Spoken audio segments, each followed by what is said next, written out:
We're live. We are live. Welcome back, everybody, to day 3, our final day of the Jobg8 iSummit. So thanks for joining us again. Seeing lots of you chatting already in the sidebar, so that's great. Stephen's back, Stephen O'Donnell. Nice to see you, Stephen. And Stephen Rothbeck. So we've got all the Stephens today, so that's great. If you're new to the sessions today, if you don't know myself, my name's Louise Grant and I'm the CEO of Jobg8. We're here to support the job board industry. We work with job boards to help monetize their sites with backfill and helping them with their candidate acquisition. And a big part of what we do is bringing the job board industry together. So if you haven't been to any of our physical events, welcome to our first digital one. We're hoping our next one will be a physical event in San Diego in April. Fingers crossed, Jeff. And those of you who don't know Jeff, I'll let him introduce himself. Yes, hello folks. I'm Jeff Dickey Chasins, also known as the Job Board Doctor. I'm a consultant that works with job boards all over the world. And I've had the pleasure and privilege of working with Louise and the folks at Jobg8 on the last several conferences that they've done in terms of putting together the content for the conferences. So I personally think the content's quite good. You'll have to listen to it and tell me what you think. So, but anyway, thanks so much for coming. And I think it's going to be a great day today. We have a wonderful lineup. We certainly do. Just a couple of housekeeping before we get started. You can see that you can chat in the on the right-hand side of your screen. So please do get involved in the conversation. Jeff and I will be watching comments as we go along. So if you want to kind of comment on what's being spoken about. If you do want to ask a specific question to the speaker, please do. We welcome questions, and there's a button at the bottom where you can officially ask a question. That will come through to Jeff and I, and we can pose that as a question at the end of the session if we have time. We haven't always had time, but we'll do our best to cover questions as we go.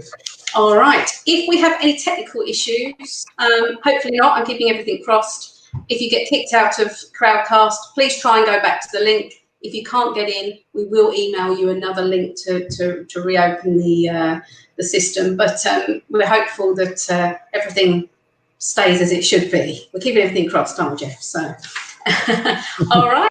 Okay. Well, I'll hand over to Jeff, who's going to get us started. Thank you.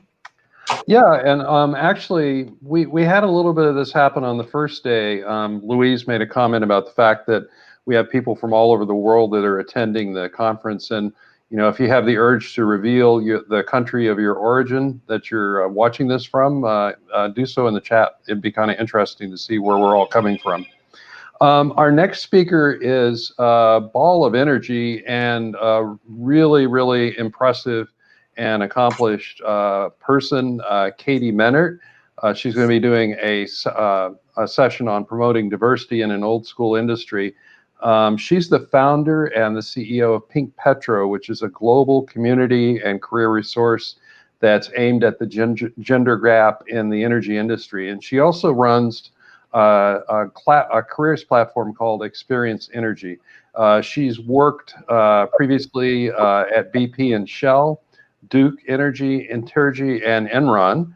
And she's also testified in 2019 before Congress, published in the Scientific American, the Harvard Business News, the Hill, CNBC, CNN, et cetera, et cetera.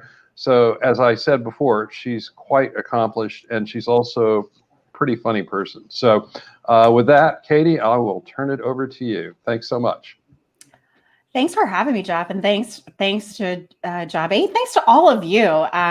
I am so excited. I'm broadcasting here from Houston, Texas, the energy capital of the world. And I get to talk to you today about promoting diversity in an old school industry. So I'm going to go ahead and get our slides up here. And before we get started, let's see. So I am screen sharing. Great. Ooh, very nice. All right. So I hope everybody can see. And if not, let me know. Yes, you're all good, Katie. Excellent. So I'm Katie Maynard. I like to call myself a champion for equality, gender equality, racial equality, all kinds of equality. I'm the CEO of Petro, and recently launched my book, my first book, Grow with the Flow, which is interestingly enough about crisis, and I launched it in a pandemic. So book number 2 will be about the pandemic, I'm guessing. 20 some odd years in oil and gas and energy, upstream, downstream, midstream. I pretty much touched everything except alternatives. And today, really excited to talk to you about a topic that's important to me, and that's about diversity and inclusion. So I want to take you back to 2013. I was sitting on a plane. I was working for BP, large multinational oil company. I got on the plane, wasn't feeling very well. In fact, I was pretty sick that week. Sat next to a guy, we'll call him Bubba because I don't remember his name. And Bubba actually asked me, had the nerve to say, "Where is your husband?" And as most women in the oil and gas industry who get the opportunity to sit in business class we usually look around and we're they're very few and far between. So at any rate, we get to talking, and at some point, Bubba asked the kicker of all kicker questions, and that was, "What's a pretty young lady like you doing in a dark, dangerous business like oil?" And I remember being completely tongue-tied. I didn't know what to say. There were 2 aspects of that statement that I really wanted to address. The first is pretty young lady. Now, I love being called young, so I'm all for that. Pretty, that's good. Lady, I'm a lady. But the point being that women and men can do the same jobs, okay?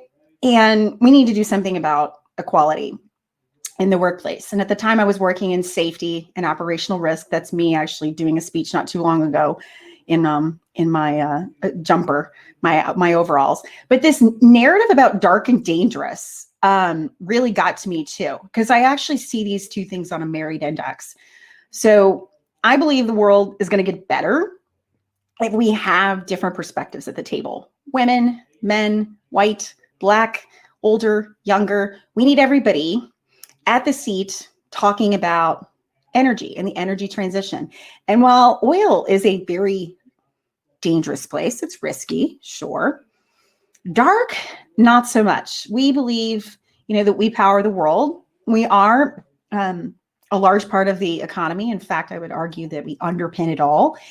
And so I took offense to this and I said, I'm going to fix this. Now, it took me 2 years to get the nerve to leave a very comfortable, cushy chair for my Staples $79.95 that I put together right here to start something called Pink Petro. And so I did. And I'll tell you what came to me was, even though oil prices in 2015, energy prices have been completely off the map since 2014, really, because their peak was in 2014. While the energy business has been like this, the business of what I call social has been like this. And so what do I mean by that? So people care about things that are bigger than themselves. So this is my daughter, Allie Maynard. And this is a picture from 2013. She liked to call herself a Ninja Turtle for years. It was really cool because actually for like 4 years, I didn't have to buy a costume for her because she just wanted to be a Ninja Turtle. But I will never forget thinking, I could sit here and rot away in an oil company, and I was doing great work, don't get me wrong, or I could go and do something that could make a difference.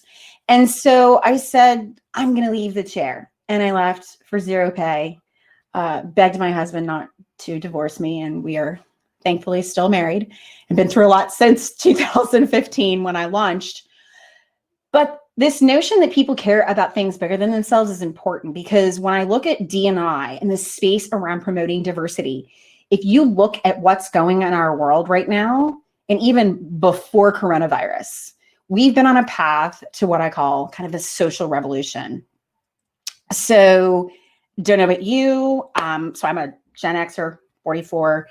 Love social media, but I'm kind of like right there between, right? I love to play with it. And then there are times when I, don't want to be a part of it. But there was a recognition, I had a recognition that the more we socialize about something that's important to us, that's actually a part of how we create new beliefs. So when people are experienced to new things and they're open to those things, we socialize, right? A lot about them. We tell stories, lots of storytelling. That's why content is very important today, particularly if you have a job site. It's no longer, the gig that you can just pop up a few job ads and people, want to instantly apply, right? We need to be relevant. But the big thing for me was, wow, if we could pump some socialization into the aspect around Pretty Young Lady and D&I and dark, dangerous business, change the perception that the energy industry is actually a great place to work. While we all know that it's dangerous, it does pollute the environment, but it's changing. So what do I mean by that? Well, it's changing a lot. Anybody remember Time's Up? 2017, Harvey Weinstein, right?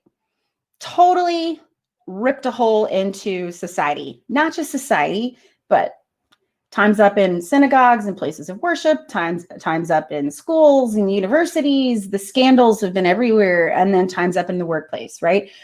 More and more, we're starting to see this. In fact, just Tuesday of this week, a $100 million class action lawsuit was filed, the first in energy against a large oilfield service company, a class action in the United States. And so this is huge. This is huge because people look at me and say, how is it that you can sell to an industry that is declining? But it's not declining. We're always going to need energy. It's going to change. The mix is going to change. But this workforce that we work with is so bone thin dry because we've lost so many people in the last 5 to 10 years. The boomer generation retiring, younger generations not so excited about being in the energy industry, even in the alternative space. And so this has made my my dream of trying to create a marketplace for job seekers and for companies a reality. And honestly, I set out because I wanted to do something bigger for myself. It was about my little ninja turtle and not necessarily about changing the world. So what else is going on? Oh, the Greta effect, the power of young people. It's amazing to me. My daughter's 9 now. Greta, I believe, is a teenager. Yeah. And prior to coronavirus, pretty much in the headlines daily. I think she's still making, obviously, a difference. But climate change and sustainability is also impacting the way people make choices about the jobs they want, right? So Greta Thunberg has done a wonderful job at getting people really fired up about our climate. And that directly impacts the industry I'm in. But I contend that the more diverse and the more inclusive a workforce, we're going to be able to solve this challenge around climate. Now, I will give you a slight story really quickly before I end my presentation. In 2017, I had a personal situation happen. This gets back to people want to be a part of something bigger than themselves. I live on the west side of Houston. I was part of the dam release. So 60 inches of water fell. That water got pushed into my backyard. I had 4 feet of water in my home for 14 days. Had to be rescued by a boat. All the things you watch on television, it happened. The business completely destroyed. It was a time in my career when I really wanted to give up. But what I realized was this is really what I'm supposed to be doing. I'm about helping to solve this bigger problem, right? This bigger issue. And when we can galvanize people around things that are bigger than ourselves, get into the content, right, around jobs, point to the social issues that we are addressing, I think that's where you can differentiate yourself. What else is going on? Well, this has been going on a while, but just in the last few weeks in the United States, massive rioting, massive uproar, massive push on race. So it's not just about gender. It's not just about race. In fact, last week, landmark case for the LGBTQI community here in the States. So I look at this and say, it isn't just about gender. It's about all injustices.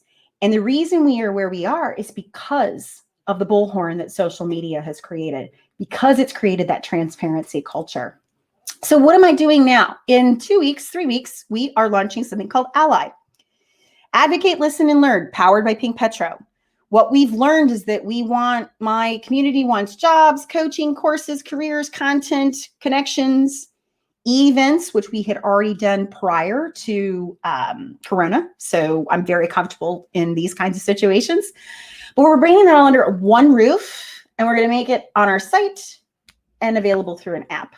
And I'm really excited about this because the intent is Ally will attract, we hope, that broader spectrum. So not just women in oil and gas, right? But different aspects of energy, men in energy, different races, right? Different groups, so that people feel like they can come to this as a safe place to network and to learn, and obviously to find jobs. So I'll never forget, and this is where I'll stop. My daughter, Allie, so for weeks we were like, what are we going to do? The name, how do we call the name? And my daughter came in my room, and she's not really into Ninja Turtles anymore. And she says, Mom, you're working too hard. I said, you're right. I am working too hard. And she says, sometimes the answer is right in front of you, Mom. And that's when it hit me. Ally. And that, my friends, is what gets me up every day. This little girl, she is the apple of my eye. She is the reason that I want to see a better world for not just her, for the next generation, and obviously for the world when it comes to energy. So at this time, I'll stop and let you guys ask questions.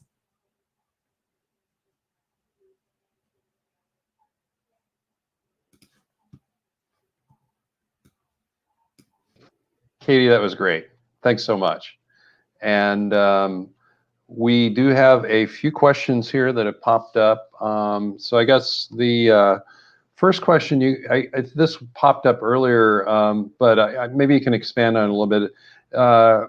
They're asking, how specifically is your business changing the diversity situation in energy? How are you making them more social? I mean, what is the actual mechanics of what you're doing there? So one of the things we've done, I think, quite well, Jeff, and this fell into our lap. It was, we chose not to talk to the energy community.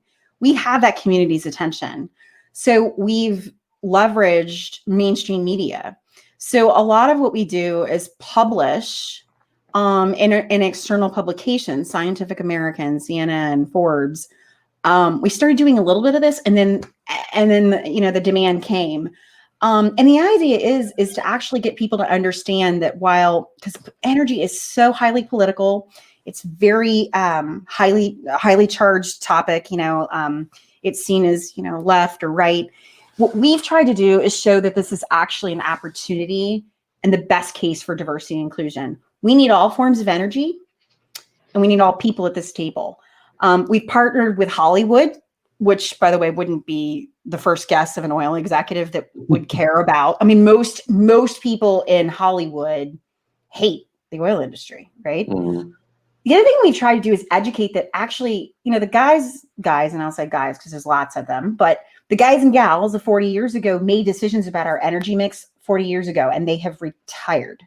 This next generation is more about, that future. And so one of the things we're trying to do is break that barrier and that stereotype, right? That we all should care about this.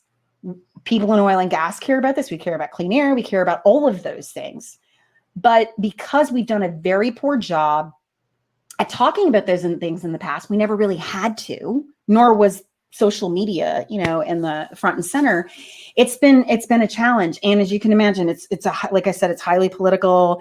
Mm-hmm. If you're pro oil, then you're, red in the US, right? You're Republican, you're pro Trump. That's not true, right? At the end of the day, we look at the human level. What mm-hmm. do people care about? We try to bring people down to a level of, is this something we all care about? And is this something we can work on together? I'll give you an example. We're doing something with the actor Jeff Bridges. I don't know if everyone knows who Jeff Bridges is, but yeah. Jeff is a big pro-climate guy. And he says, look, we need to solve this together. We can't leave oil companies out. We can't leave certain groups out. We need to work together to achieve this energy mix.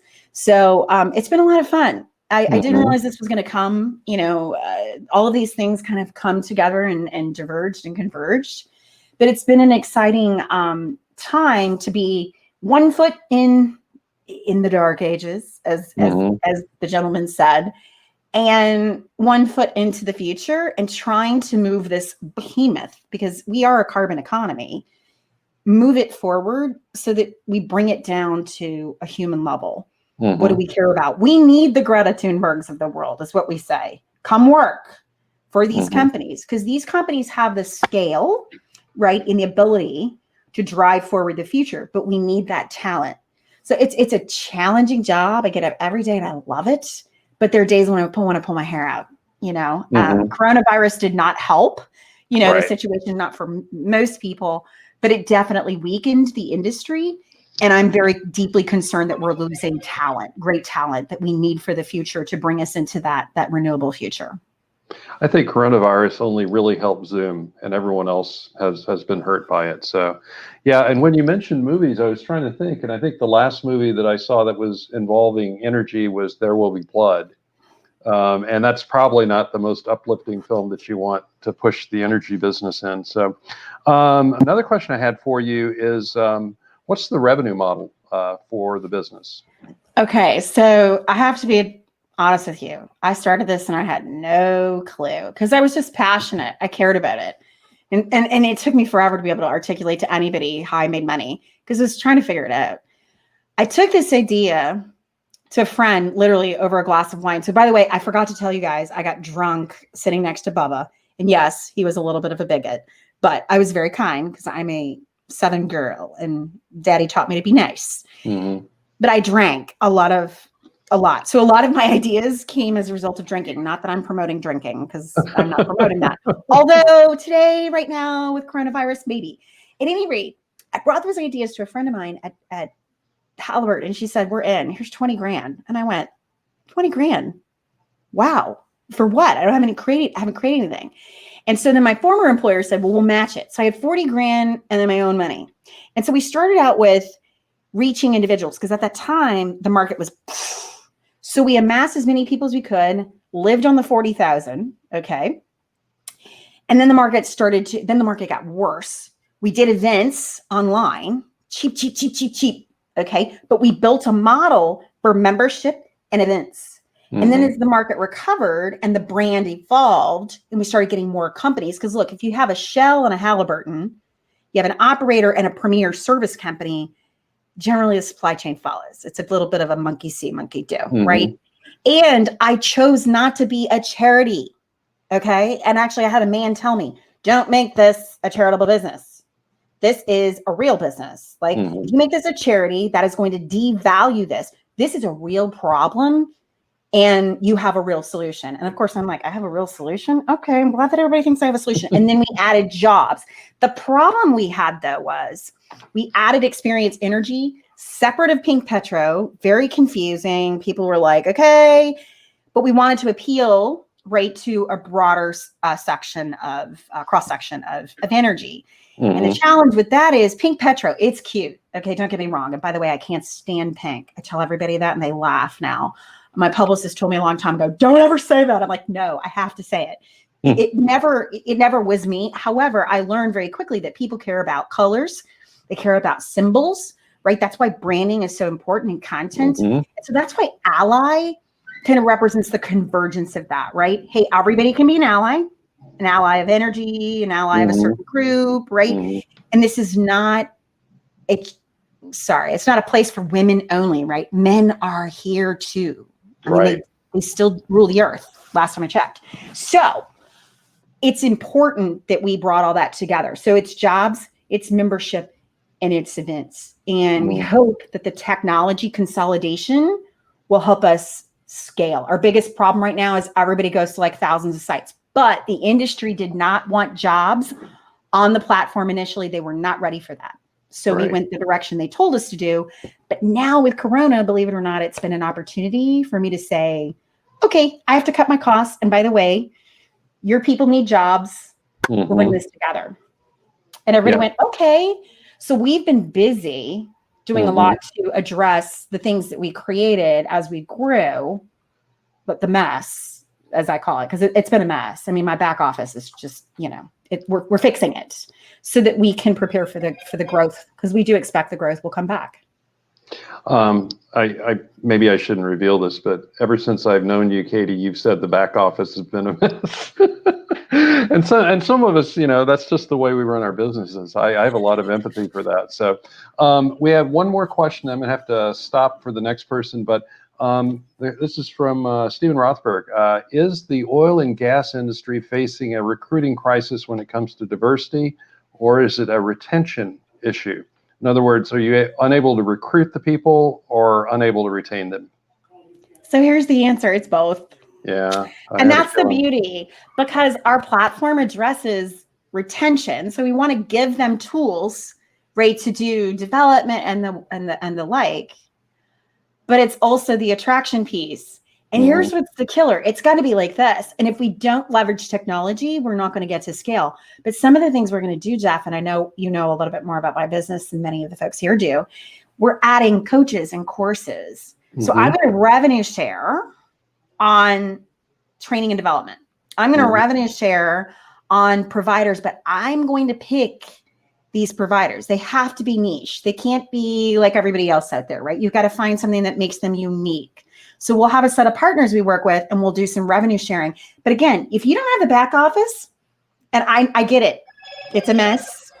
If you don't get your back office right, you will never scale. And I have learned that working for big companies, we had the same challenge. You have to have a way to do your order to cash, to pay out your customer or to pay out your suppliers fast without adding a lot of headcount, right? Yep. So yeah, that makes sense. Well, listen, Katie, this has been great, really enjoyable. I'm glad you could make it. I'm sorry we weren't able to do this in San Diego, but maybe next time. And thanks so much, and I hope you have a great rest of the day. Sure, and later. I would love to connect with anybody. I'm out on LinkedIn and all the channels. Yep. Have a good one. Feel free to connect via the chat as well. So thanks a lot, Katie. Bye-bye. Okay, bye. And I guess now it's time for me to bring Louise back on. There she is, like magic. Okay, I'm going to take myself away and leave you in the capable hands of Louise. So. Thank you, Jeff. That was great, really interesting. I was sitting here nodding away at everything Katie was saying, so it was really great to hear. All right, okay, so we are moving on to our session number 2. Please keep asking your questions. It's always good to dig in a little bit more at the end of the sessions. One thing I haven't mentioned today is to say a big thank you to all of our sponsors. Without the sponsors, we can't run the events, and so they're really, really important to us. So next, I'm going to be bringing on screen Todd Goldstein from Talent Inc. I've known Todd for many years. They've been loyal supporters of Jobg8, all of our physical events, and now the digital event as well. So Todd will be with us in a moment. He's going to tell you a little bit more about Talent Inc. and then introduce you to Angela. Hey, Todd, how you doing? Hello, Louise. So great to see you. And you. So I'm going to leave you to it, and I'll be back in a moment. Sounds terrific. So I must not have gotten the memo because I'm in San Diego. And for some of you that know me, I am based in San Diego. So I was very excited that we were going to have our Jobg8 conference here. But I guess we'll all have to wait until next year. So my name is Todd Goldstein. I'm our EVP of Partnerships and Business Development for Talent Inc. And it is through this, through our company that we are a suite of tech-enabled career services. Many of you know our popular brands, Top Resume, Top CV, Top Interview, and Resume Rabbit. And we help equip professionals with the tools they need that best showcase their experience and potential. We partner with job boards and other career sites. Our 2 most popular brands, Top Resume and Top CV. This year we'll provide over 6.5 million complimentary resume and CV reviews for job seekers worldwide and generate over $10 million in new revenue, bottom line profit for our over 500 partners around the globe. If you want to generate new revenue for your business and bottom line profit from your collected resumes, please contact me to discuss at any time. I'm also on LinkedIn, and you can reach me anywhere you need. So without further ado, I would like to introduce Angela Hood, CEO of This Way Global. her presentation today, How Data Diversity Impacts You and Why It Matters. The demand for unbiased matching and increased diversity has never been greater than it is today. Following years of research and idea space within the University of Cambridge, Angela Hood founded award-winning AI for Jobs by This Way Global, headquartered in Austin, Texas. Angela is a board member, international keynote speaker, and recognized leader in the AI bias reduction in technology and achieving greater ROI through diversity. Welcome, Angela. Thank you, Todd. I really appreciate the sponsorship and the kind introduction. And Louise, I wish we were able to see each other because I miss being able to see you in person. Thank you very much. I think that the best way for me to get started is just explain what I kind of want to share with you. We're known for matching people to jobs, and we remove bias in that process with technology inside applicant tracking systems and inside job boards. And then we also have a standalone instance where you can use our interface to check and see if the product works for you, to go through a trial, a pilot, anything like that. So one thing that we've learned is by reducing bias, you increase diversity. And one thing that people don't realize is that there is a lot of bias in the data that we are using. There's a lot of bias in how we use data. And because I know that many of you are job board operators and partners in job boards, I think it's important for us to discuss data. So that is what I would like to speak to you about today. We had a couple of problems because I normally use a Mac and I'm going to use a PC today. So bear with me on this transition.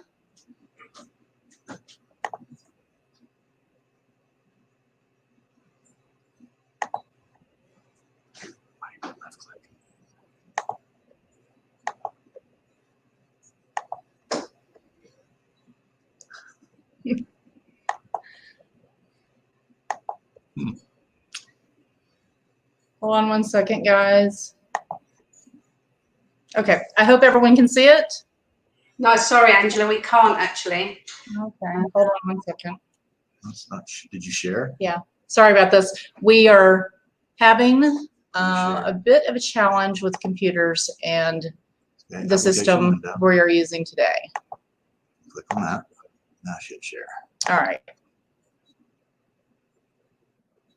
Aha, you're coming in now. It's just Okay, great. yes, fabulous. You're on. All right, thank you. I miss my Mac right now.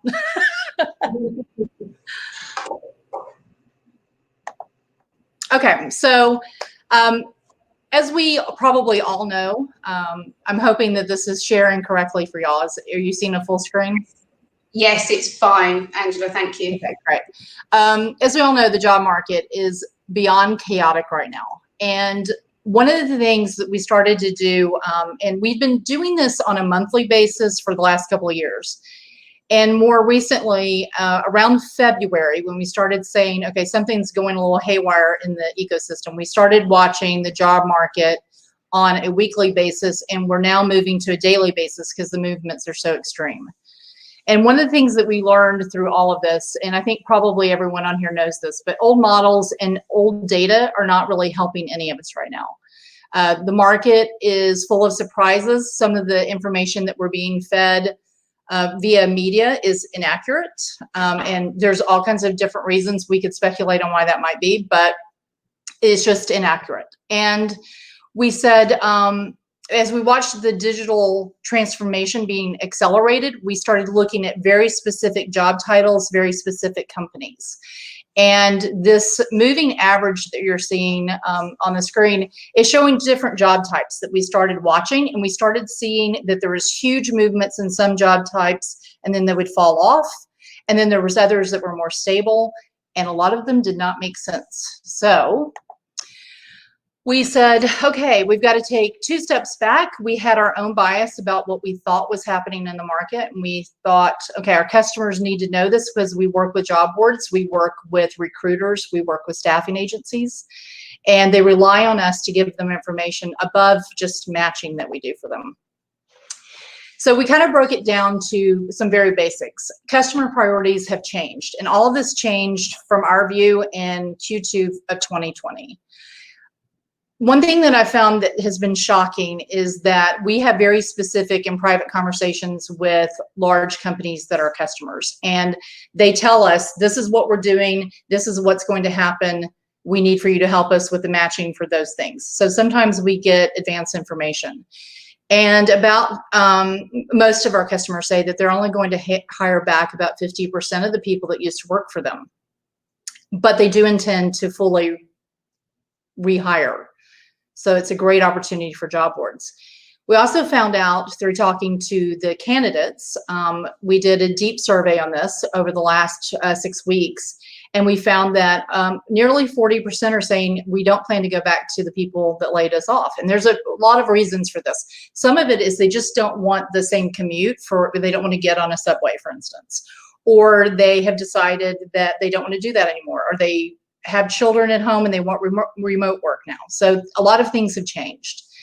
And my personal view is that this is such a massive moment for the job board industry right now. And I know at this exact moment it's slow, but I think we're going to come back, not in a slow recovery. I think when it starts, it's going to start and it's going to be fast and furious. So this is the part that I think we need to focus on. Is right now, bias, diversity, and equality have never been more important. And we want to make sure that everyone in the market can compete. So our job technology, I'm not going to go into why we do certain things, but the who is hiring and where are they hiring, all that part is for intel for us and for our customers. And then we need to know who can go and fill those roles. That is a big important part of what is sitting inside your database right now. So right now you have all types of candidates who have let me say this correctly, who have a lot of diversity that has been overlooked. And they oftentimes have been allocated as not a good match, not a strong candidate, not a complete profile. There's all these types of things, and we see about 38% that has happened to. When we actually bring technology to the plate and we make the candidate enriched and we look at the skill set and the transferable skills that candidate has, we end up finding more matches. And so I want everyone to think about the data that you have and think about it from the perspective of you've got a gold mine sitting there. And this is how you're going to be able to use this gold mine. So I'm colorblind, so I can't tell you what the colors are, but right underneath Anthem at the very top, you'll see a line, and then down towards the bottom in the middle, you'll see a line, Providence Health. So these two companies we started tracking in parallel. And we started seeing their moves were very different. And we started seeing who they were hiring, where they were hiring, and the volumes of hiring were not similar at all. And it started telling us a story that we thought, okay, we need to track more companies like in parallel, right? We needed to see, okay, if these are competitors and they're traveling in the same space and they normally do the same things roughly, and now post-pandemic they're not, there's something to be learned from this. And so we started having to remove some of our own biases about how we thought about data and how we thought about companies. Then we started looking at the defense industry. So many of you may know that there was a large contract that was let a couple of, let me think, it was in February, I think, that was actually released, and it was $17.1 billion. It's a lot of jobs that need to be hired. Some of those have been pulled back, some of them have been increased, and it's caused all kinds of chaos. So if you look at BAE, who is the prime on this contract, you can see their hiring volumes here. And if you look at Northrop Grumman, who's going through a merger and acquisition, who had told the press, we're not going to be hiring, and then you look at actually what they were doing. The reason why these changes were happening and they were unpredictable is because there was moves that were happening at the federal government level that were causing our defense contractors to have to make major changes. This is a huge opportunity for someone that has a job board, because a lot of these jobs, surprisingly, are healthcare jobs, they're transportation jobs. They're not actually what you would think of probably as a defense contractor job. So this one is the insurance agency. Well, it's insurance sales. It's AXA, financial services actually is how they phrase it. And if you look at, they normally have a certain rhythm of hiring, and their rhythm changes completely. And this is because they realized that they could grab employee market and move them into their company at a time where people were getting laid off. So they decided, like, we're going to go in and we're going to hire more people. Salesforce did the same thing. If you notice, Salesforce has a pretty small normal aggregate for jobs that they're hiring for. And if you notice, they decide to pick up the pace. And the reason why they picked up the pace is because people got laid off, and they were like, I'm going to go grab the top salespeople in the industry. These are all create moments for us in the industry to be able to generate greater revenue, to be able to go and acquire new customers for our services. But we have to have a clear view of what's really going on. One of the things that I think is going to affect everyone is this piece of data. So if you notice, this is daily US job listings for HR roles specifically. And we started noticing that the HR director and the recruiters are being reduced. So at the top is jobs are being reduced, and at the bottom, you start seeing more people being hired. And the analytics that's going to be required and the automation that's going to be required to support the managers and directors is going to be much bigger, because they are not going to have the staff that they're used to having. They're used to being able to say, okay, you go do these things for me manually, and they're not going to have that as much anymore. I think that this type of data points us to programmatic could really see a push, because they'll rely more on automation to be able to do the job that they used to have done by a person. Ultimately, job boards have never helped over 30 million people that are unemployed find new jobs. This is going to require all of us to kind of rewrite the playbook. And we are expected as leaders in the industry to lead, and we're expected to do that in a way that's without bias and with a mindset of having greater diversity as we help employers. Employers are having to hire roles that they've never heard about before. They don't even know, they don't know what the contact tracer might need to look like. They don't know if someone's going to be, let's say they have a hospitality, they're a hotel chain, and they need to hire people to clean the rooms. They're not going to be normal housekeeping. They're going to be specialists now. So there's a lot of things that we've got to be prepared for, and we need to be more agile, and we need to, I think, work together better as an industry. Ultimately, I think that you all have a gold mine. You have a gold mine sitting in your databases. One of the things that we have started doing in the last 6 months is mining that data for you. We don't share it with anyone, obviously, it's still yours. We enrich it when we can. We give it back to you in hope that you can use those candidates to build a greater pipeline for customers when they need it. And I think that this is an important way for us to use technology in a way that both helps people and also helps the employer, who is our customer, and our recruiters and staffing agencies. I think the big point that I know I've certainly learned this. A lot of you have reached out to me and have said, hey, is there a way to work together? And I think that we're forging much stronger partnerships than we had before, which I love. And I think probably everyone else in the industry is doing this as well. I think it's very exciting. As hard as it has been since, let's say, March 13th, when it was the morning that we woke up to WHO has announced that we're in a global pandemic. That's pretty rough. But at the same time, I see that our traction into our inbound traction into our leads is up 14x from what it was same time last year, and it's up 10x from what it was in January.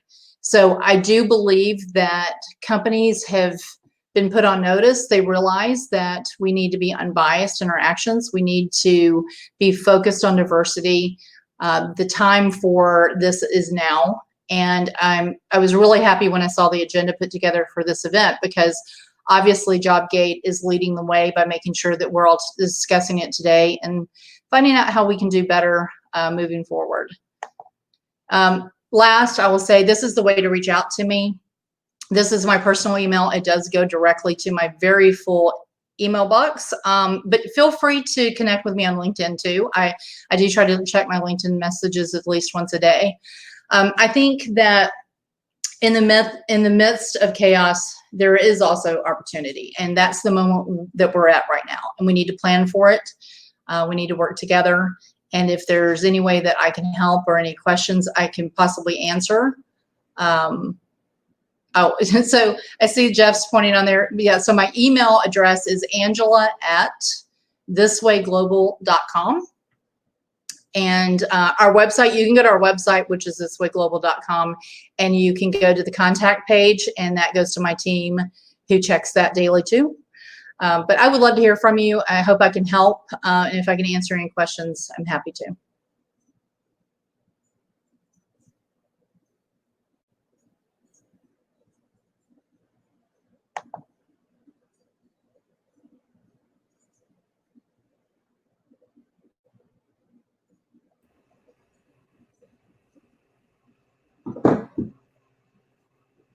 Hello. Hi, Angela. Nice to see you. Nice to see you too. It's painful, that horrible kind of transition where you're waiting for those few seconds. So my apologies. You're kind of hoping it goes a bit quicker, but I'm here. Thank you. That was really, really interesting. I've actually got loads of questions, so we've got a few minutes, so we'll get through as quickly as we can. I thought it was interesting. Someone in the side panel had written that we didn't actually pay you to give us such a positive outlook. And I can tell we didn't pay Angela for that. No, I'm telling you, it's in the data. It's really fascinating to see what's really happening, and I'm shocked by it. And that's why I keep going back and double checking it. Like, is this right? But that's why I like math and science. It's hard to argue with it if you will just look at it and pay attention to it. Absolutely, the data gives you the facts. It is interesting. Actually, one of the questions that we did have from the audience is, where do you get your data from? Oh, right. Okay. So we have about 3,000 partners that we have built up over the last 5 years, I guess, and they're all over the globe. We have different types of partners. I think we're actually closer to 4,000 now, to be honest, but I need to go back and count. And we share information with them. They share information with us. And we've been very careful not to do any type of spamming and selling people's data. And so people have become very free with us. Yeah, makes sense. And so I imagine the volume of data then that you're crunching is pretty large. Can you give us an idea of what you're doing on a weekly basis? Yeah, so so to give you some volatility, so we were tracking between 7 and 9 million jobs a week. Obviously, some of those would be recurring, right? But that's what we were looking at. And then we got down to 1.7 million jobs, and that was really bad. Like, that was, I guess, in April. It was terrible. Mm-hmm. And then we started seeing, I guess we're at about 3.8 now. So we're starting to see a pretty big uptick, and it's happened in the last 2 weeks. They're unusual jobs, though. They're not necessarily what you would think, but this is why transferable skills is so important. And part of the way we built our technology was to understand people and understand jobs and understand companies. And then we triangulate that information. So we know where the people are that know how to do that job, but they oftentimes call themselves something different because it wasn't called whatever the employer is calling it today. And so our system makes that translation internally and optimize the matches. I imagine there's some huge database of all these aliases. I remember we had Google speak about their search a couple of years ago at the summit, and they were talking about, fancy job titles where people, makes you feel important if it's a long title, but it is meaningless, So I imagine that's a huge task in itself. So what are you hearing from your customers then? Do you get any advice and in terms of what they'd like to see the job boards doing in the programmatic companies? Is there any advice you give to the audience in that respect? Yeah, I mean, I know that this is going to sound self-serving, and I recognize that probably the reason why they say this to me is because of what we do, right? So I get that. But what they are frustrated with is there's a very large retail customer that we have. They hire huge numbers. And they would normally have 5 million applicants in a year. They're expecting 20 million this year. Wow. Yeah. And they've got to have accurate matching. They cannot take on, like, here's 500 people. Good luck. Go filter them. It frustrates them to the point where they are holding back launching jobs on job boards because of it. And that's why I keep saying that if we can just show them an unbiased, relevant list where they can start working it, right? And ours happens in real time. So as a candidate comes in and they are ranked second, they'll go right up to ranked second inside the employer's list. And it sits inside their ATS or it sits inside their email. There's different places for it. But the point would be that it needs to matter enough to the recruiter. The match needs to matter enough that they will go out and be able to call that person immediately. If it's not that solid, then they won't use it. And so that's what we focused on. It's making sure that they will at least make the phone call for anyone that we matched them. Yeah, I think it's actually a discussion point we had on day one. We were talking to Mikhail and John from Sonic Jobs, and they work within the blue collar industry.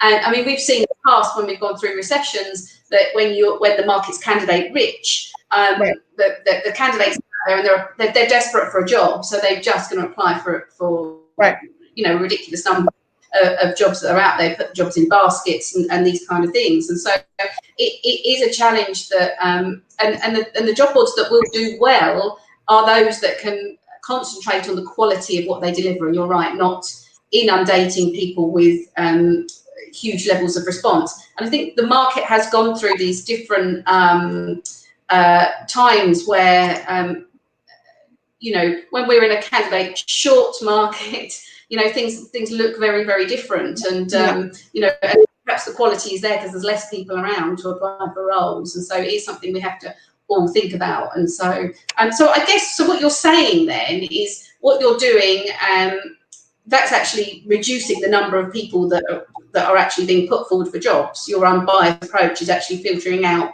more of those individuals that aren't suited to the roles. So the way our tech works is kind of different in the fact that we match everyone to the open jobs, and then if the company enables it or the platform enables it, we match people that were not qualified for where they applied. We match them to all open jobs at that company. And we find by doing that, you capture about 38% people that are qualified. I know one of the things that Stephen, I think, asked, and let me make clarification on, we're tracking jobs not just in the US. We have customers that are global. I think it was mentioned before that I was at R&D at Cambridge in England. And so a lot of our footprint is bigger than the US. Wow, it's amazing. There's so many questions coming in. I'm trying to figure out what to ask you next. Look, Chad's asked a question. Do you see a lower spend in recruitment marketing job ads as employers learn how to leverage the candidate database they already have? I don't think so. And the reason why is they still want the candidates that are actively looking. And a lot of times the people that are in the database won't be looking, but they will be very good for pipeline.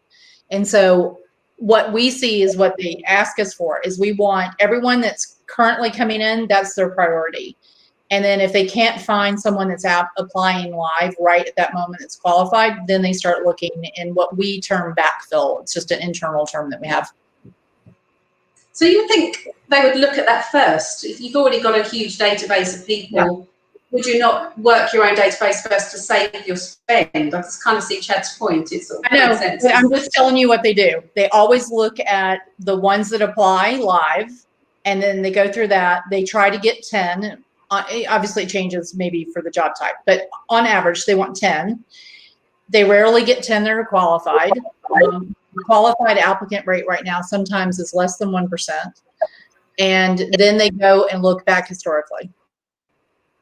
Yeah, but that's good news for job boards, because that means the first port of call is to advertise the role. So, so if you get the relationship to advertise the role and you deliver quality, then you're winning, aren't you? So yeah.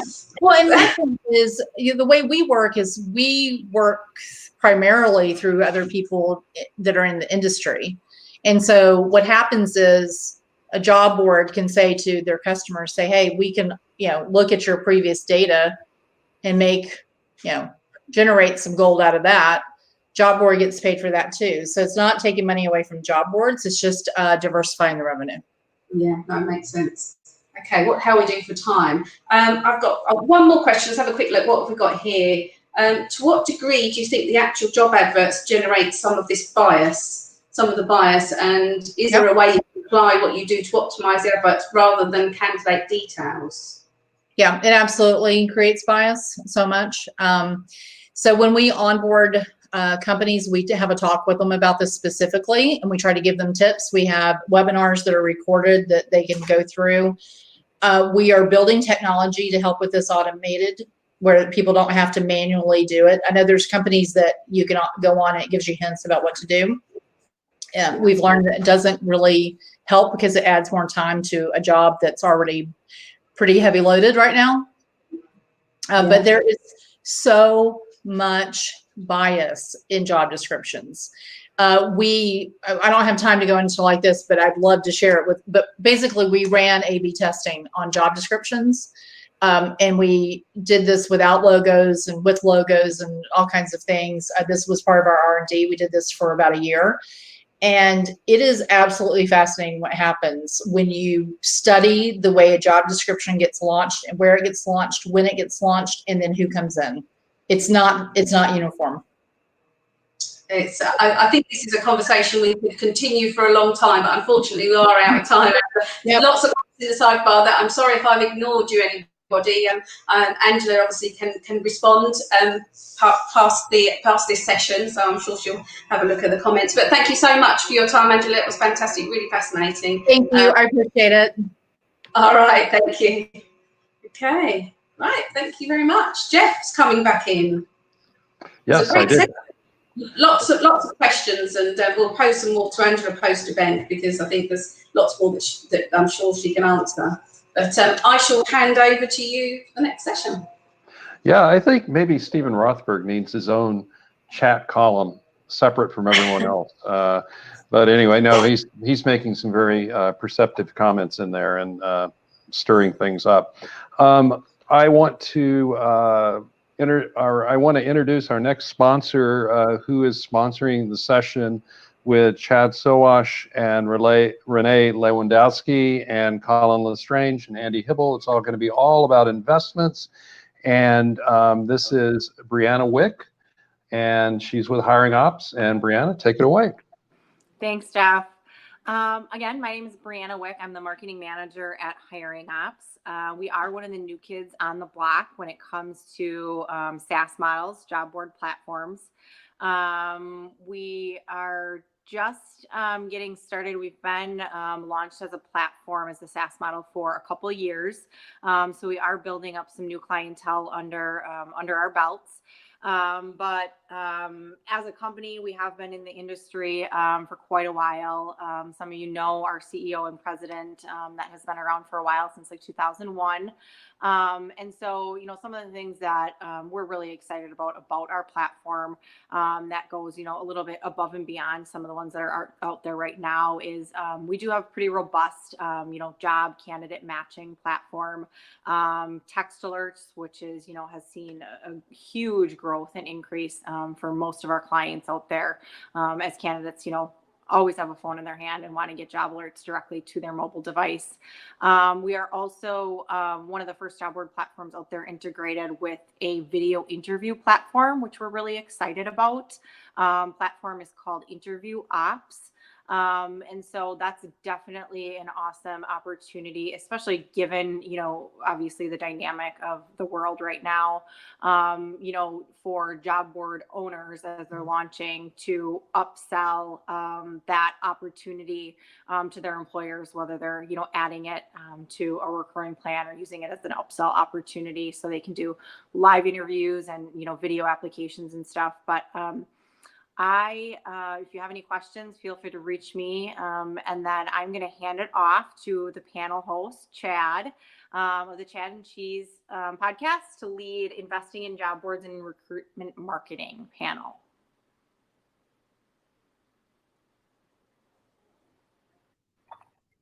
Nice. Oh, I'm on? Oh, my bad. Ooh, here we go. Yeah, somebody sponsored this. This is crazy, right? All right, guys. Give me a second. I got to get my bourbon away. I was getting prepped, but apparently this is my time. No, just kidding. Welcome. My name is Chad Sowash, and I am your guide today. Cheers.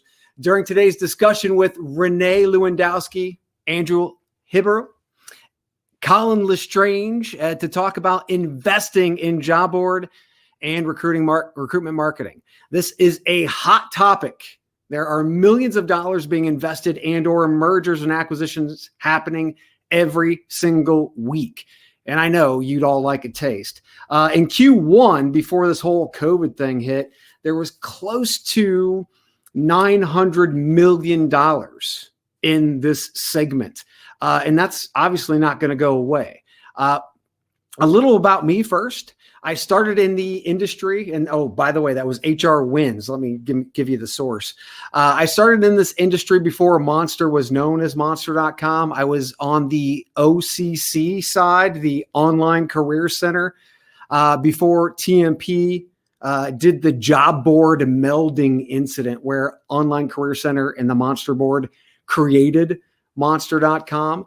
During the last 20 years, I've led teams, served in leadership positions, launched major products and platforms that either shook or pissed off the entire industry, worked closely with Fortune 500 companies, global TA for the most part, built RSR's veteran hiring program, and now the co-host of the Chad and Cheese HR's Most Dangerous podcast. If you haven't listened, check out chadcheese.com and you'll thank me. Let's light this rocket. First, we're going to go ahead and we're going to ask for Renee to join us. Matt, can you bring Renee on, please? I'll give a quick bio on Renee. Renee Lewandowski. There we go. Renee Lewandowski was a business reporter for 20 years in mainstream media in Montreal, Quebec, before launching, I'm going to screw this up because I'm American, Droit. I think it's Duval, a legal news site in 2007, which became the #1 legal job site in the French part of Canada. He has since launched and acquired several niche job boards in Quebec and is looking to buy more in other parts of the world. So he's your guy. Welcome to the show, Renee. You never intended to be a job board guy, right? Can you tell us that story? Yeah. Hi, how are you first, Chad? There he is. He's ready. Yeah. First of all, I want to excuse myself in advance for my poor English. My first language is French. So it's possible that I'm going to lose some words during this panel, but I hope so you're... will I. Yes. So will I, yeah. The glass of wine, I hope, is going to help me to go through this with my second language. So yeah, you're right. I was a business and legal reporter for 10-15 years before launching a site which is called Jobg8 here in Quebec, which is the French part of Canada. At first glance, it was really a media site. I mean, the business model was just to sell advertising, but at the same time, which it was really like a gossip news site for lawyers and like TMZ for lawyers, huh? Yes, anyone who has dealt with lawyers in their life, they know that they love gossips. Especially about the other part of the So in that site, we have launched really a small teeny job board section for legal jobs, and really fast it became very popular, and the number one. In a few years, it became the number one for us, the number one stream of revenue.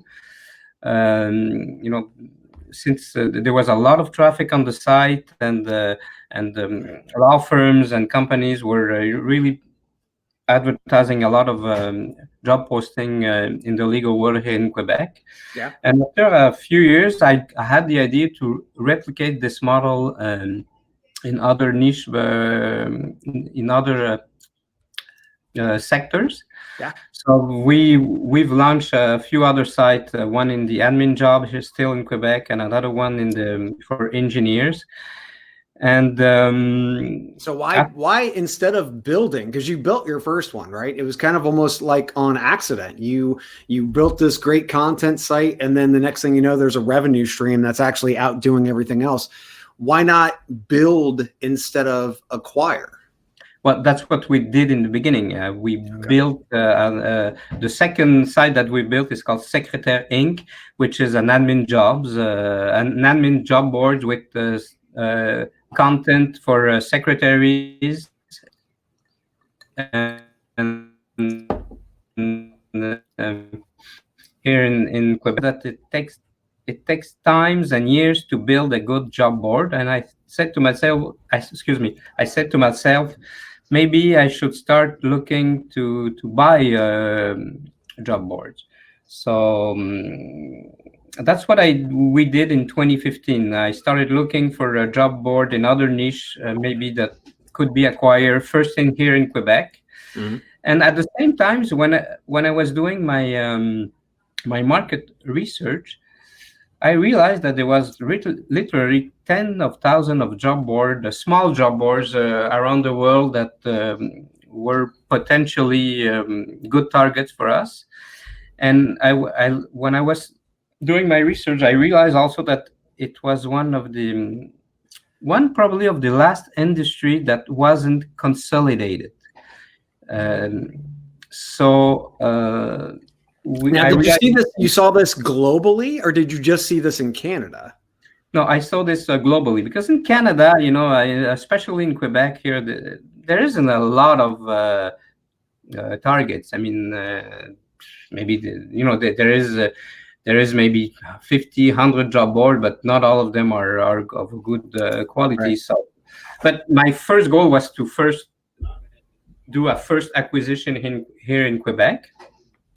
And this is what we did in 2016. We bought a site which is called Espresso Jobs, which is a tech marketing communication job board.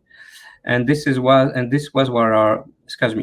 our first acquisition in 2016. It was really a small acquisition. I mean, under $1 million, which is, but it was just to put our hand in the cookie jar. Just excuse me. Your hand in the cookie jar. Exactly. So we did our first acquisition with the help of the job board doctor. He gave us a hand for this acquisition, and we did another one in 2018, a much bigger acquisition. Few $1 million to buy AutoJob, which is a job board, the number one job board here in Quebec in the auto industry. So, and in the meantime, we also almost bought two other job board, but it didn't go through. So question about that. I mean, you were first on the legal side of the house, and now you have an auto industry job board. I mean, those are entirely different segments. What made you think that you could just jump into a segment that, unless did you have experience in the automotive segment, or did you just think, hell, we're just going to go after it? Yeah, my first thought was is that as a journalist, I'm an ex-reporter. I mean, I always thought if you're a good journalist, you can cover everything. You can be a legal news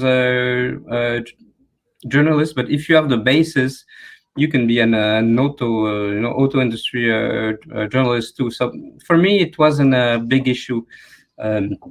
I thought that we could do a good content job in any industry. Mm-hmm. Okay, so what were you looking for then? If you thought that you could do it in any industry, what attracted you to some of these targets? There's a few things that I might, with a little bit of experience, maybe what I can tell the audience is, what are we looking for when we are looking to buy a job board? I have identified 3 points. Okay. First, obviously, the first thing that you look at is the metric, and especially the financial part of the job board. I mean, is it growing? Is the revenue are growing? And also the main KPI for us was the EBITDA, because since we are financing our deals, we need a specific, I mean, enough EBITDA to be able to finance the deal and to pay the acquisition over the years. You know, between 3 to 5 years, we have to be able to repay the debt with the EBITDA that the job board is generating. Right.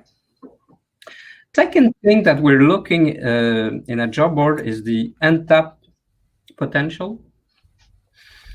You know, when we look at the job board, if we buy a job board, we have to look at things. Is there anything in that job board that we can improve the value of this property? And for the 2 acquisitions that we did, in our view, it was obviously if we could add some value content in these specific niche, we thought that we were going to be able to attract some passive job seeker and really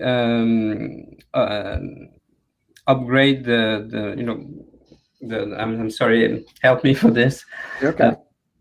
To enhance the traffic and really the value of the visitor. Okay, and then candidate acquisition, I would assume too, right?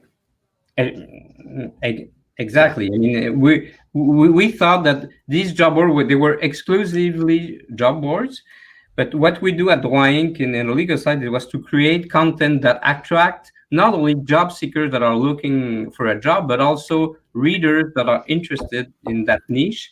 And that might be, if they come on the site and they see some jobs, you know, they might bump into the jobs. Right. So that's the second one. What was the third one? Well, the third one is probably the most important. Is the people. When we buy, you know, when you buy a job, or you just don't buy traffic or revenue or a platform. What you really buy is the people that are working in this job board, and you have to look at, can they help us grow the group as a whole? I mean, right. And one of the job board that we bought, AutoJob, which is the biggest one of the 2. There was a lot of complementary. Can you say that complementary? Yep. People, because they had a recruitment section with some recruiters that were working in the auto industry. Right. And we thought that if they can come in our group and help us develop a recruitment section for all of our other sites, right, then it could be there would be what we call revenue synergy. Gotcha. Gotcha. And that's what happened. I mean, those recruiters today are not only working for the auto industry, but they're working for our admin job. They're working for espresso job in the tech sector. Yeah. Because they have the skill to help our employees to accelerate their candidate acquisition. Well, I want to talk about this even more during the discussion segment. We did have a good question by Bernie, Weekend at Bernie's. He said, why didn't the other 2 acquisitions complete? Can you talk about that? Can you give us kind of like an overview of reasons why acquisitions don't happen sometimes? Yeah, sure. I'm not going to tell you the name, but the first one, and actually we were almost going to close, but then the owner was. I had the feeling that the owner was too picky on specific clauses. For example, he didn't want to give us a guarantee for 3 years that there was not going to, if there was any lawsuit prior to the acquisition, he didn't want to guarantee the lawsuit for 3 years, which is really a standard clause. So it was really, I thought this guy is too complicated. I mean, it's gonna cost us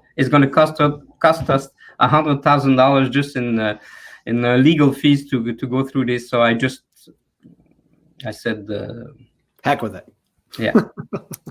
Well, the second one, yes. The second one is a bit more complicated. I thought that if I was buying this job board, which was a much bigger deal, I thought that the technology behind that platform was going to help us in all our for all the other sites that we've got. Oh, okay. And after the technical audit that we did, we find out that actually it was an old technology, and that we would have to put $100,000 to just put to have it. Okay, so I said to myself, the price is too high if we have to invest that much in technology. Gotcha. Okay. Well, I tell you what, Renee, stick around. Matt, it's time for Andrew to take the spotlight. Don't walk away, Renee. That's a Four Tops reference. I'm sure you know. Remember, you're going to be coming back later for the discussion segment. I'll give you a quick overview of Andrew. Andrew Hibble is co-founder and COO of the leading academic job board, Higher Ed Jobs. After starting his first job in higher education at Penn State University, I'm a Buckeye, Andrew. Andrew and his co-founders wanted to find a better way to post jobs in higher ed. And with that simple vision, they founded higheredjobs.com in 1996. Wow. He's helped employers and candidates find one another for over 22 years. It's a love story, kids. Welcome to the show, Andrew. I just gave a taste of kind of the background. Where does the investment in M&A come in? It's interesting. So 25 years of doing this has led to a lot of conversations with a lot of our peers. Mm-hmm. And I'd say our interest in the M&A side is we've kind of been on both sides of it. If you're in this business, you're constantly talking to people who are interested in your property, but you are also talking to other people who can partner with you and provide value. Right. And we started to realize over the past, I'd say 2 to 3 years, that a lot of the partnership conversations came of a certain variety. There was something that was being sought from us, which was our stamp or our label of approval of a product or a community. And whether it's a product or a community, we felt it would be more suited for us to invest and maybe contract with higher end jobs rather than just partner. If we're going to put our brand behind your widget and that's what's going to make your widget successful, we thought it might be easier to have the conversation to do that. Kind of maybe riffing a little bit off of what Renee said, you look at, I would add the question of value, the value to your community. The fact that you serve a community really is irrelevant if you don't bring value to that community. So understanding that unique value proposition and kind of your return on your brand promise, we think is extremely important. But if we're going to stick our brand behind that, we're interested in it if the relationship provides value on both sides to both of our communities. And simply put, from a revenue perspective, there's lots of ways to make money. The end goal of making money is a good goal and what we all hope for our business. But if you're providing value on your brand to your community, then you're going to have a better chance of making money different ways. So that's kind of where a lot of the conversations were going sideways as we were looking at partners. And we thought that this model might provide a better process for us. In doing so, I will disclose first and foremost, in the year and a half that we've been looking at potential investments, we haven't found one that is working that would tether to higher ed jobs. We've invested in other things along the way, but not on higher ed jobs for different reasons. But if you're looking for an investment that's going to work well with our job board, we're going to look at the unique product or audience that you're bringing and pay more of a premium for that if it's something that is unique. And you were kind of asking, Renee, why build or buy? Right. I mean, there's certain places that we could come out with and build something that's going to better address what we think is more reflective of the community, and buying it and kind of retrofitting it to meet what we feel the need is of our community that we want to serve actually might get us ahead in some ways.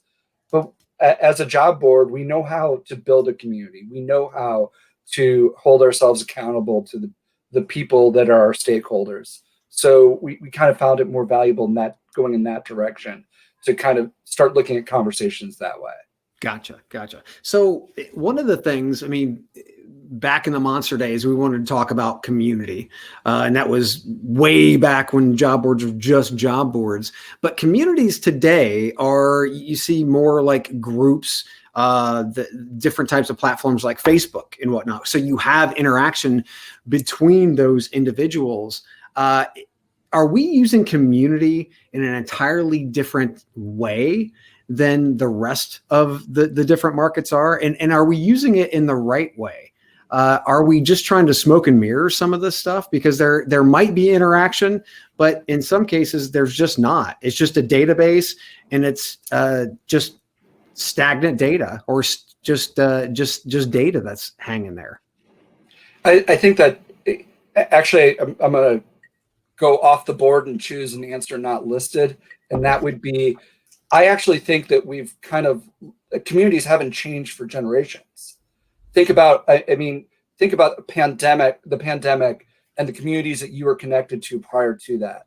Mm-hmm. The most meaningful experiences I have on Zoom are with the communities I'm already connected to physically. And it's the authenticity of the community. It's when you try to translate that and scale it and put it online in sort of talent communities that we all strive to create, I think people forget about the connection. What makes it feel authentic? When you go in a Tesla and you see that the volume goes to 11, and you're reminded of the Spinal Tap reference, it reminds you of what you feel connected to that's culturally relevant. In higher education, academics are very, very guarded about their communities. There's a way academics and academia works. There's a way that academics argue that's unlike any other type of argument. Somewhere between law firms and a mutiny on a pirate ship is what I've been told as far as an academic argument goes. And when you look at those sorts of situations, we kind of refer to ourselves as academics and accidental entrepreneurs, much like Renee is a journalist. reminding ourselves of that community we came from, keeping our conversations fresh and authentic, taking constructive criticism and understanding where we may have lost touch, I think is one of the ways we try to keep our community fresh. As you add more bells and whistles and functionality to what we do, I think we've at times added some of that sooner than probably we should have. At other times, we've scaled back on that.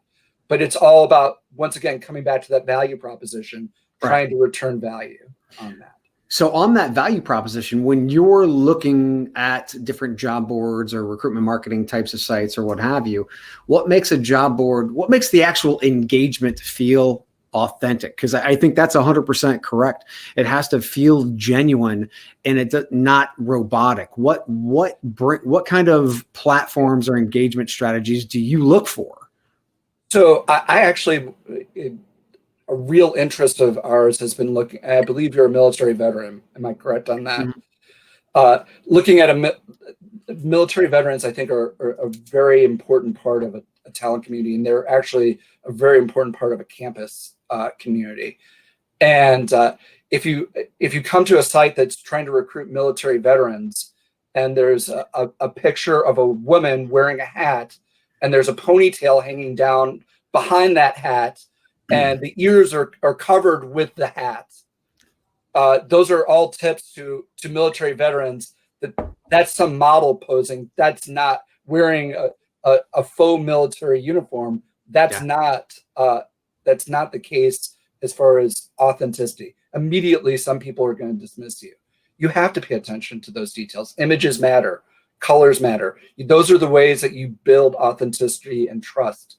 If I can't trust you to spend more time to make sure your picture is authentic, why should I trust you to fill my job? Exactly. So, I mean, those are specific items that we in obviously our community know, but you weren't in the community. So what kind of research do you have to do, especially in these specific niches? And that's almost like a micro niche. What kind of research do you have to do into that to really get to the core of authentic engagement or just authenticity overall with a prospective acquisition target? I think that's, and thank you for bringing us back more to the investment side. Yeah. I think that's on the investment side. I think oftentimes you're seeing people talk about their audience and you're seeing people talk about their product, and they're forgetting what their unique value is. I mean, I think part of the challenge is the industry is commoditized. Postings are commoditized, candidates are commoditized, and there's a whole bunch that you have to sort through to figure out where the real value is. And people are, I know Renee talked about the people. We want to understand that brand value. We want to understand the authenticity of serving that audience, if there is an audience. And then we want to add to it that while the people who run it are a very important part of the story, even in the best of transitions, they're there for a period of time. And let's face it, at the end of the day, this is all a journey for people. Like the idea that you're going to stay in this past your 12 or 18 month contract you might have with us probably isn't going to happen. So why should we make sure that that period is conditioned on, if it's so dependent on you being important in this, have you really built the value in your brand? Is that that could be a good list of sales contacts, that could be a good network, but is that going to the core value of your brand? And I will say, I think we're extremely finicky. We've done it ourselves. We've done it a long time. I have 2 business partners. It's been the 3 of us. We have vetted every idea that's been out there. There's only so many things 3 people can talk about over 25 years. And we've talked about each one of those many times. So when you look at that, I get it. I get all the things that you're trying to see out there. But to me, if you're pitching to me, and let's kind of divide it up. You have your private equity people, you have your angel investors, you have your strategic buyers, which may times have both of those associated with them. I mean, on your private equity people, when you look at investing that way, we're very familiar with that. But right now, in the middle of the pandemic, they need to make investments in order to make their management fees. That's what drives their part of their business. When you look at angel investment people, they're looking for a very specific big boost and getting out before the private equity people take over with what their mission is. And they want to know those things. For somebody who's strategically interested in buying you, attaching to their own business, they're trying to figure out what is different with you that they can't do on their own. Right. And pay, you're going to get, that's why you get a premium from a strategic buyer. Gotcha. So question with regard to portfolio versus tech. There are companies that are out there that really they're using somebody else's tech, but they've got great revenue streams and they've got a great business portfolio and concept, which could pretty much transition over possibly into some of your tech.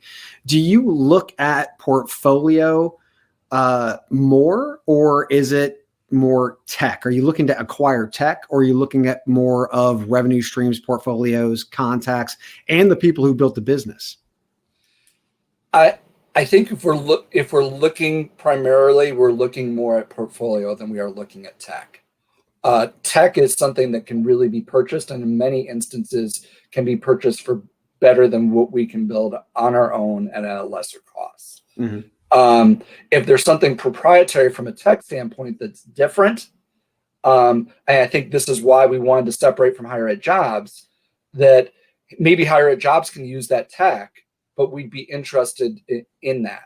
So and this is on the personal side, this is not something I've done with my partners.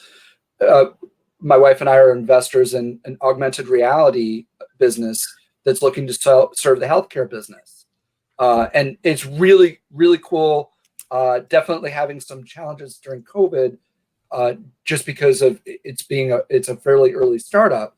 But also when you look at COVID and the ability to have to do telemedicine, there's more advantages.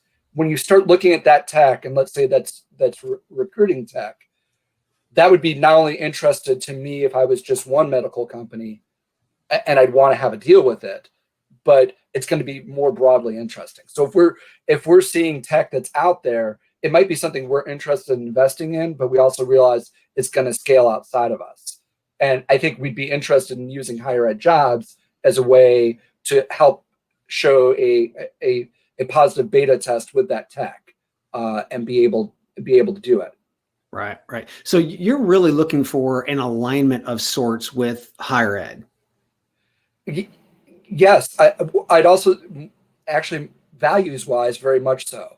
If there's tech that we think will be authentic within our community, we'd be interested in saying that might be interesting for us to both use it and invest in it. Mm-hmm.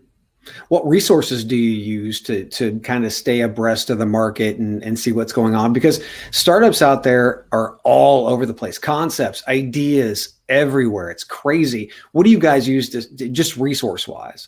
I mean, I think the first thing I'm supposed to say is the Job Board Doctor's newsletter is what I read more than anything else in this world. Check. Well, you listen to Chad and Cheese podcast. Then I usually do that while I'm listening to the Chad and Cheese podcast.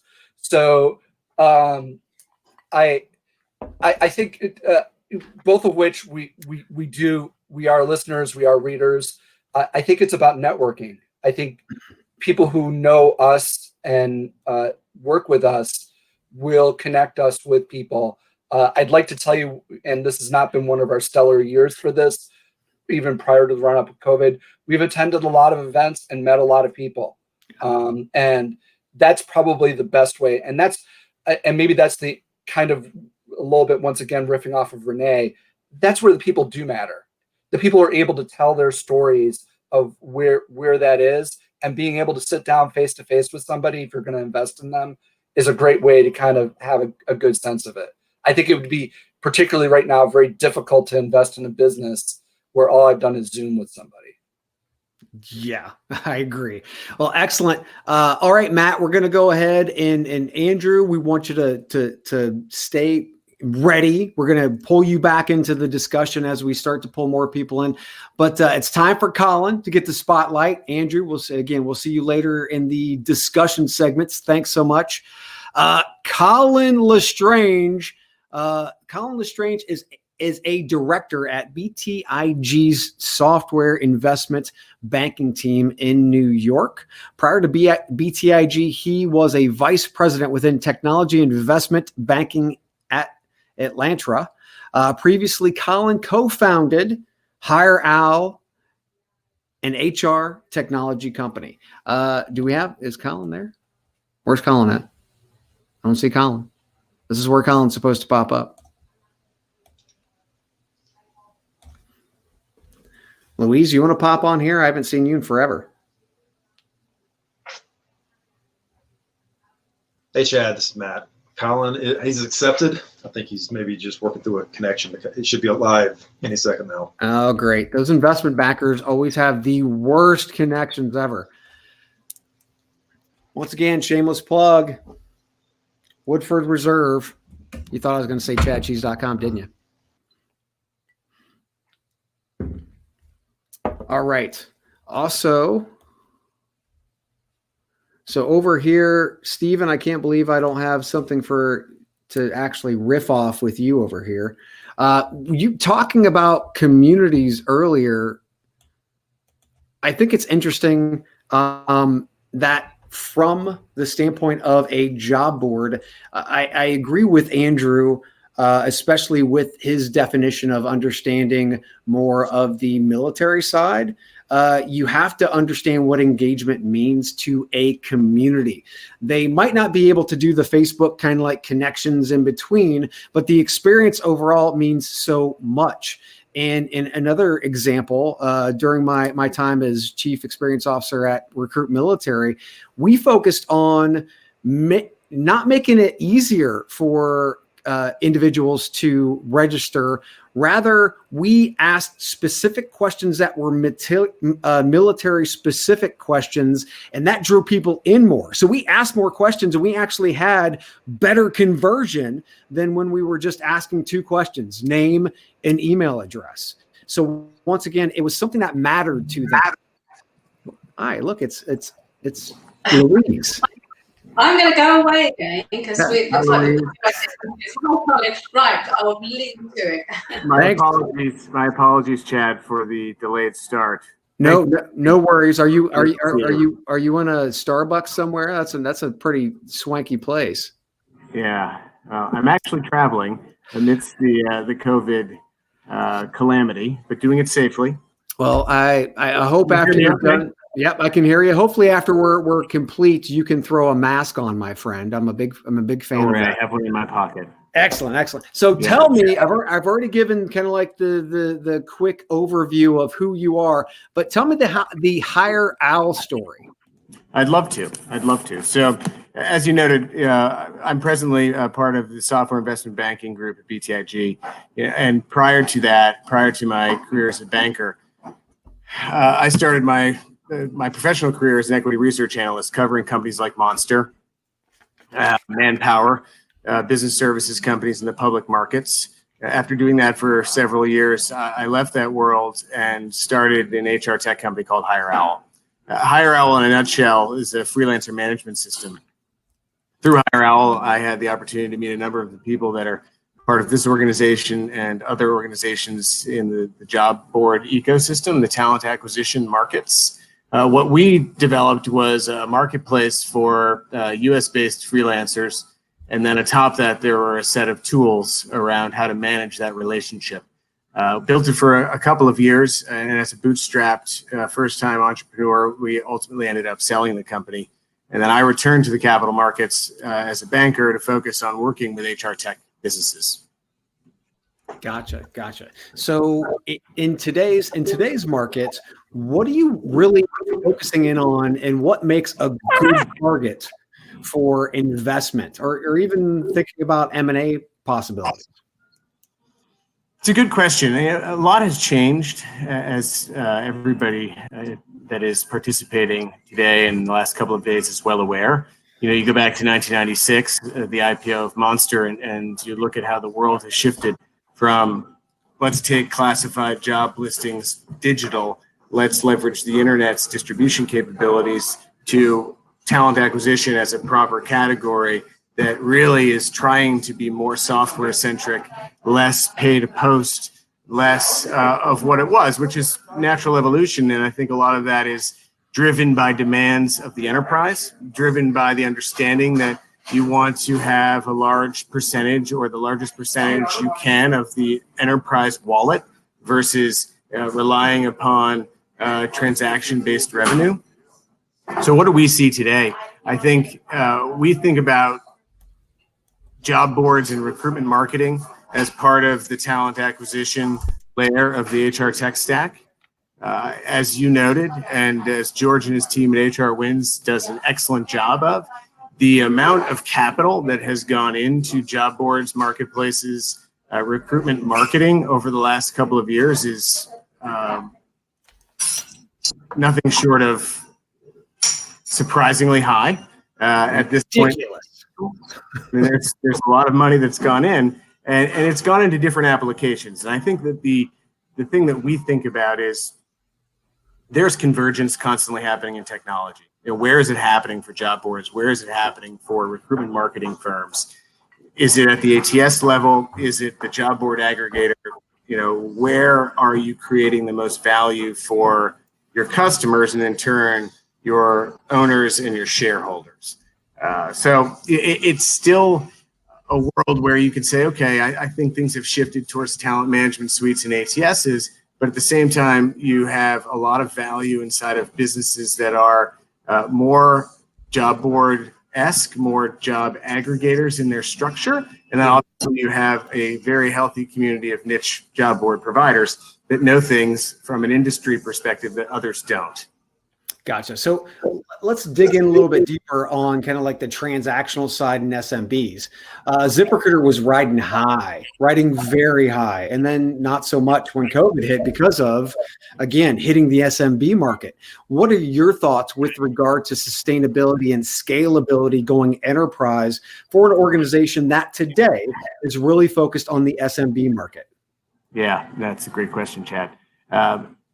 Across technology, and certainly across non-tech sectors, the SMB has seen more pain because of COVID than the enterprise. That doesn't surprise anybody. When you think about somebody like Zip, and you think about, okay, who are their customers? How are they serving them? Yes, you're going to have a period of revenue declines. You're going to have concerns about customer health. You're going to have concerns about churn. You're going to have concerns about visibility into revenue. That said, the SMB market is still very large. I believe it will rebound.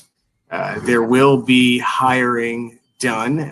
What I think is interesting, particularly within the SMB, is that the ZipRecruiters of the world will see a rebound in demand because people will have to hire again. And now, will they hire their staff back to the levels that they were at before COVID? Maybe, maybe not.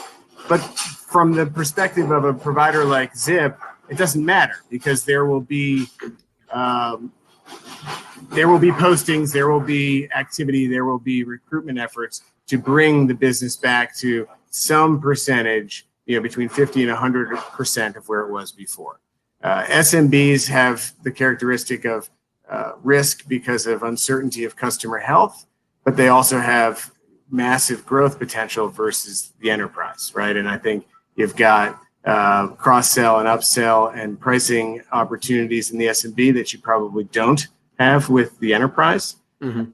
Typically, investors look at businesses and are more comfortable with a business that is exposed in an outsized way to the enterprise versus the SMB, especially in periods like this one.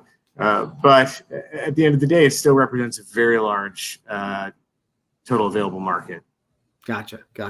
So I remember the age of big data when we didn't have enough processing strength to actually grind on that big data. We're here. I mean, we're here now, right? Right. So the big question is, today, do you think data is worth more than tech? It's a good question. I think it's hard to strip out the value of one and not consider the other, right? What you see a lot of in HR tech and talent acquisition in particular is we have good data, but we don't have a delivery system, right? We have strong software capabilities, but we don't have the data. So they are inextricably linked. I think more and more the ability to process data and generate outputs that are actionable for an HR executive, for a recruiting team, is where the value is coming from. A deep data set, which LinkedIn has, is very valuable. But if you aren't creating, in their case, positive network effects or the ability to monetize that data through something like a sales navigator or some of the other software solutions and data analytics tools that they've provided, well, then the data becomes less valuable. So I think, for me, I probably would be thinking tech first. Tech drives the value of the data if you have the data, right? And that's the hard part, I think, right? Is having the data, the years and compiling that data. Unless you're buying data, then that's entirely different. The big question, especially with all of the startups and all of the buzzwords, the AI and ML and all the fun stuff, right? How do you fight through the noise, and what do you actually look for specifically that gets you through all of the buzzwords into what really matters? Yeah, I think there are a couple of things. Sustainable, a track record of growth, right? We're in a growth environment. You can see that in the public markets. Yeah. Markets are up, even though we're dealing with something we've never seen before in the economy. And the sectors that are leading are the sectors where there's growth that is predictable. There's growth that you can model and you can regress against past results. So you can have good tech and you can have good data and you can have solutions. Uh-oh. That's what happens when you go to a Starbucks. You're home with your bourbon. That doesn't happen. I tell you what, this is a good time to go ahead and bring Renee on, and we'll start the discussion portion. I love the conversations that are happening here with regard to the data that we're seeing. Candidates, and from an experiential standpoint, and Faith asks, I don't think most candidates are thinking about whether a job board has good matching technology. I agree 100%, Faith. I don't think that's really the mindset that they're in. I think that they're in the mindset of, are they asking me questions that matter to me? Are they asking me about my military occupation's specialty in this case, right? Are they asking me if I'm Army, Navy, Air Force, Marines, that kind of thing? Oh, hell yeah, I want to put Army. You know what I mean? So those are the things that we have to think about, not to mention investors. You got guys like Renee right here who are doing their homework to look for things that matter. And if they see those things, that means that you've done your research and that you might have a platform that's actually worth digging into. So Renee, I want to dig a little bit deeper into the actual people discussion that we stopped with. When you're going through acquisition, especially say some of the smaller acquisitions,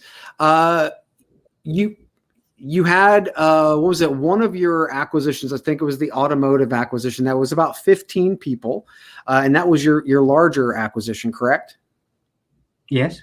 Okay. So within that, how long did you take assessing the actual people? And if did they really did they mix within your culture well? Well, not really at the beginning. I think one of the lessons that we've learned, and we didn't do a lot of acquisition. We did two, almost four, but one of the lessons that we've learned is that when you buy a job board or any company, and that you have to make sure that there is a cultural fit. Yes. And if there isn't, then you have to work really fast at it to make sure that the fit will, that the people will mix together very fast. So one of the mistakes that I feel that we did when we bought AutoJob is that we didn't integrate the people fast enough. We took too long to integrate them, to talk to them, to tell us about our values, and this is one of the main lessons that I've learned, and for sure, if we do another acquisition in the next few months or years, we'll have to go faster, and we'll have to have an integration plan that is already in place, and to make sure that the people that are coming with us understand our values, and that and also that we understand how they were working before getting into a group. So the speed of integration, in my view, is very important, and it was one of our mistake when we did the second acquisition.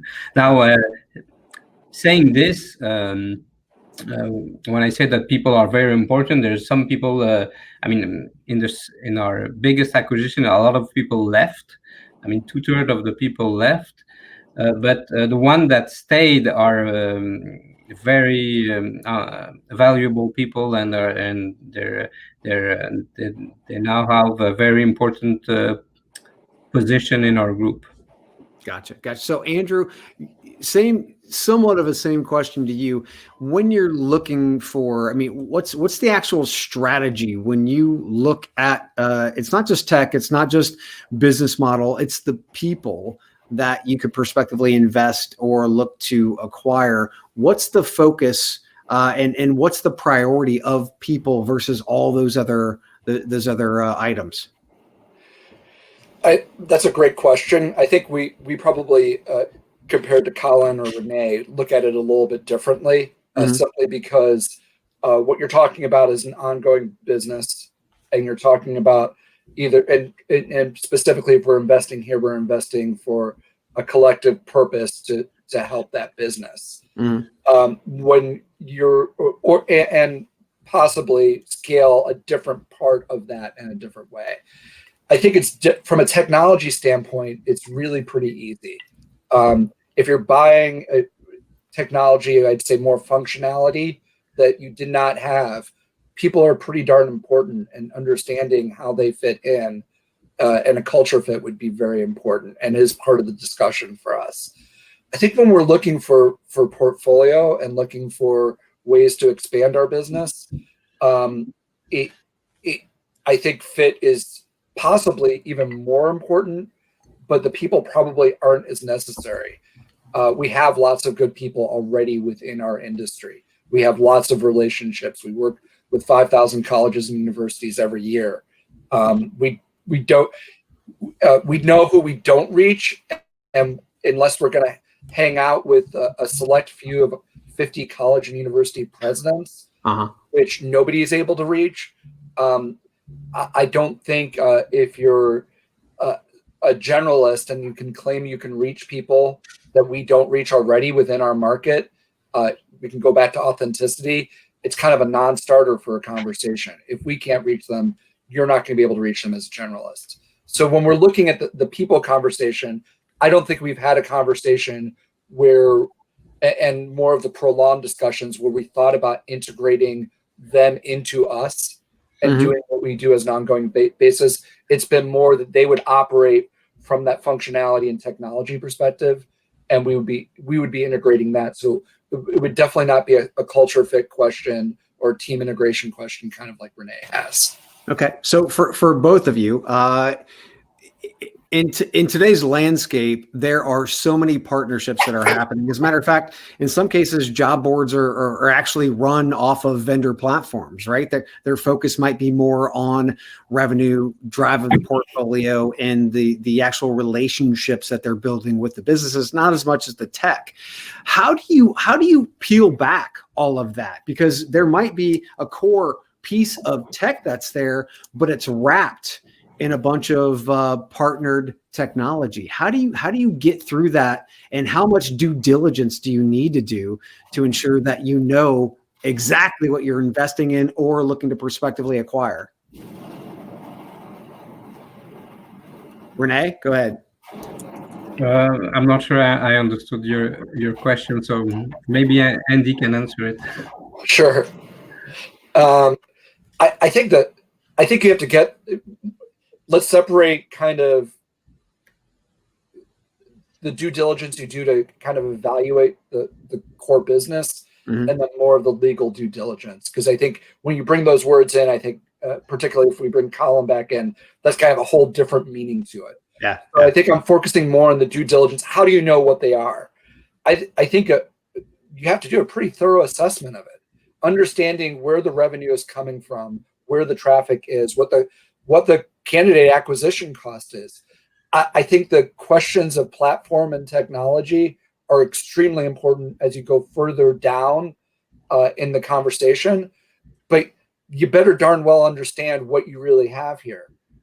If what is the unique value that they are bringing? If I want traffic for people who are widget salesmen, I can go acquire traffic for people who are widget salesmen. If I don't have postings, I can go acquire postings to go do that. I can go purchase content. I can do all of those things. And the business can make very good money doing that. Or any of those things really, you're bringing together a bunch of parts and you're making money, but what is your value? So for us, when you break it down, it's pretty easy to see where the system is. When you go further down with the technology, that's a question of, I don't think if we would look at bringing another job board onto our site that we would acquire, I don't think we'd want a different posting technology. We're not going to switch vendor platforms to do that. Gotcha. So you're looking at redundancies as well. I mean, it's not just partnered technology, it's also around redundancies. Okay. So Renee, question to you, sir. Where are owners seeing the biggest obstacles in trying to gain investment or get acquired? Are they overvaluing themselves in one way or another? Well, I think for us, the biggest obstacle that I can just talk about our experience. Like I said, we bought 2 job boards. There's a difference between a good strategy. I think we have a good strategy and the execution of the strategy. And I mean, you can have a great strategy, but if you don't execute well, you're going to have problems. So in the next few months, we are going to focus on executing the strategy that we thought. I think we've made some mistake in executing some of the thing that we say we were going to do, and the execution part of when you buy a job board or when you invest in a job board. For us, we're a strategic buyer. We buy a job board to operate it. So we have to the execution, I think, is the key word to have success when you buy a job board or any company. Renee? Yes? Oh, I'm sorry. Andrew? I couldn't agree more. Saying something is one thing, doing something is another. Right. The way you execute, and I'm looking at your comment here, Chad, isn't tech mostly a commodity where sales, marketing, and strategy and where true value lies in most places. It could be semantics here that we're kind of parsing through. I think everybody has their own definitions. As you bring these things together, how you're able to execute, which to us is prioritize what's most important and put a cogent solution out for people to be able to understand easily and scale. That's what's going to make it work. And I think what's different, it's kind of funny in some ways. Starting a job board, you would think, is much easier in 2020. In 1996, it actually was a lot easier for us. There was not a single vendor who offered any sort of service to us to do job board postings. Like, so we had to do it on our own.